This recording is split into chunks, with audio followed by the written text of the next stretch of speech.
Number 37. Which term is used to describe the phase of fastest growth in a population of bacteria? So when we talk about the population graph, it shows a sigmoid curve. And there are different parts in this sigmoid curve, it consists of lag phase, log phase, and there's stationary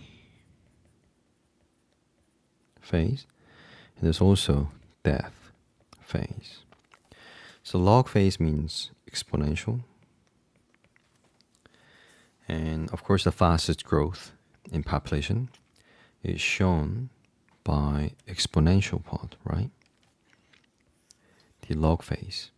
Hence, the answer should be C. Okay. Stationary shows no growth. Lag phase shows very slow growth. Exponential shows very fast growth.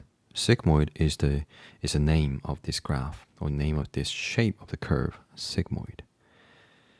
All right.